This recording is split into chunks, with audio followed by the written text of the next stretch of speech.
Good afternoon and welcome to Williams Dog Training Company. We're here today with Fred and Princess, and what we're going to be demonstrating for you today is Princess's ability to understand and respond to her obedience commands, the corrections and motivations that we use while we're working with her, and the training equipment that we're using. Fred's using a regular 6-foot training leash, and he's going to keep the bulk of that leash folded neatly in his right hand, which leaves his left hand free to give the correction. And the correction that we give is a tug and let go on the training collar, which is the second piece of equipment that we're using. Princess has been fitted with her own personal training collar, and we will show you how to properly put that collar on and use it during your one-on-one lesson. Now, as you see, Princess is sitting very nicely on Fred's left-hand side, and that's where all of our obedience training takes place. The first command that they're going to go ahead and demonstrate for you is heeling, and heeling is proper walking on a leash. Fred and Princess take off doing that now, and the command you want to use is Princess heel. Now, Princess has been trained to walk very nicely on your left-hand side at your pace. Whether you're walking at a faster pace or a slower pace, she should not be lagging behind on that leash, nor should she be trying to pull ahead and drag on that leash. Also incorporated into our heeling exercise is an automatic sit. And there's an example right there. So anytime you're out walking with Princess and you stop, she should sit nicely at your left heel position. There's another example right there.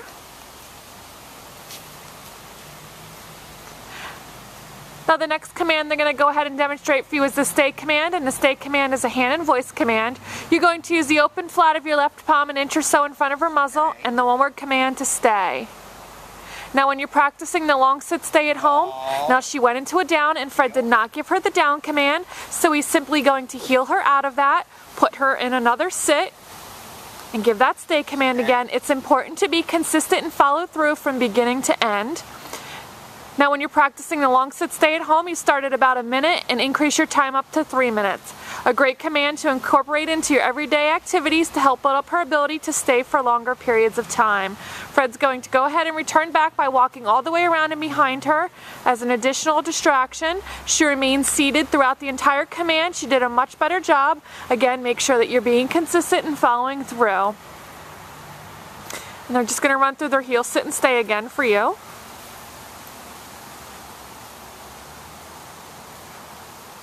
Stay. So Fred leaves her in another sit stay. Now this time, instead of returning back to heel position, he's going to demonstrate the recall command. She comes in and sits nicely. Good job. And she returns to heel position by walking around the back of you, returning to your left-hand side, sitting nicely. And they're going to demonstrate that again. Now she went to go down, so he just heeled a couple steps. Call her in using her name in a happy tone. Good job. And heel her behind the back of you, so she's going back into heel position on your left-hand side. Sitting nicely. Perfect job. Now, when Princess comes home, you want to be sure that you're practicing your commands both indoors and outdoors, but at first you want to pick an area with no distractions. Just like you're going to increase your time with your sit stay and your down stay, you're going to increase the distractions over time while you're working through your commands.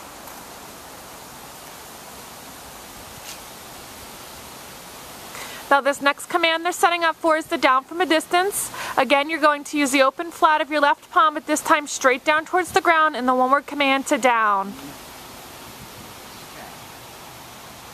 And when you're practicing the long down stay at home, you want to start at about 3 minutes and slowly increase your time up to 5 minutes. Same with the sit stay. The down stay is a great command to incorporate into your everyday activities to help build up that ability to down stay for longer periods of time. Fred returns back again, walking all the way around and behind. Great job, and they will demonstrate that again.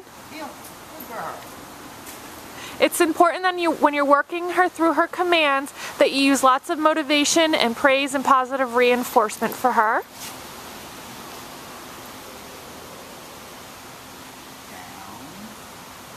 They demonstrate the down again. And this time they'll demonstrate the recall from the down position where she'll have to get up to come in. Good job. I also want to remind you that when Princess comes home that you want to set aside about a 10 to 15 minute session every day to work through her formal obedience commands in a session such as this video here. It's a great mental exercise for her, and it'll keep her commands fresh in her mind.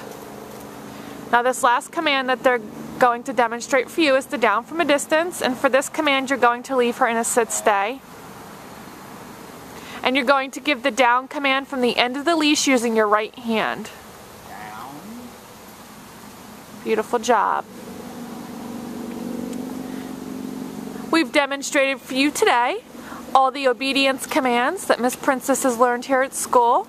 It's been a pleasure working with Princess, and we thank you again for choosing Williams Dog Training Company as your personal dog trainer.